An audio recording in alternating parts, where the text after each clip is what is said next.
Asia cup ను ఘన విజయంతో ఆరంభించిన టీమిండియా పాకిస్తాన్ తో జరగబోయే మ్యాచ్ కు రెడీ అవుతోంది.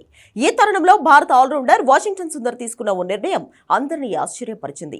జట్టులో రిజర్వ్ ఆటగాడిగా ఉన్న ఆయన టోర్నమెంట్ మధ్యలోనే టీమిండియాను వీడి ఇంగ్లాండ్ కు బయలుదేరాడు. వాషింగ్టన్ సుందర్ ను ఆసియా కప్ 2025 కోసం ప్రధాన జట్టులో కాకుండా రిజర్వ్ స్క్వాడ్ లో చేర్చారు. దీంతో వాషింగ్టన్ సుందర్ కు ఈ టోర్నమెంట్ లో ఆడే అవకాశం దాదాపు లేదని చెప్పాలి.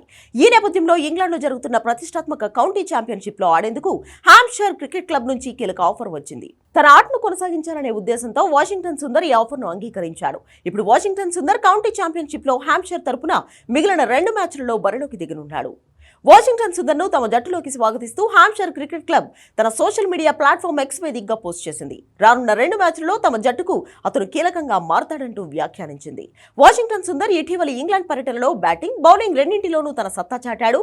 5 టెస్ట్ మ్యాచ్ల సిరీస్ లో బ్యాటింగ్ లో 47 సగటుతో 284 పరుగులు చేశాడు. ఓల్డ్ ట్రాఫోర్డ్ టెస్ట్ లో అతను అద్భుతమైన సెంచరీ కూడా ఉంది. సుందర్ తన బౌలింగ్ లో 38.57 సగటుతో 7 వికెట్లు పడగొట్టాడు. వాషింగ్టన్ సుందర్ ఈ అద్భుతమైన ఫామ్ ను చూసే హ్యాంప్షైర్ క్లబ్ అతన్ని జట్టులోకి తీసుకుంది. మరోవైపు వాషింగ్టన్ సుందర్ రిజర్వ్ స్క్వాడ్ లో ఉండడంతో టీమిండియాపై ఎటువంటి ప్రభావం ఉండే అవకాశం లేదు. ప్రధాన జట్టులో సుందర్ కు ఆడే అవకాశం లేకపోవడంతో కోచ్ గంభీర్, బీసీసీఐ సుందర్ కు పర్మిషన్ ఇచ్చినట్లు తెలుస్తోంది.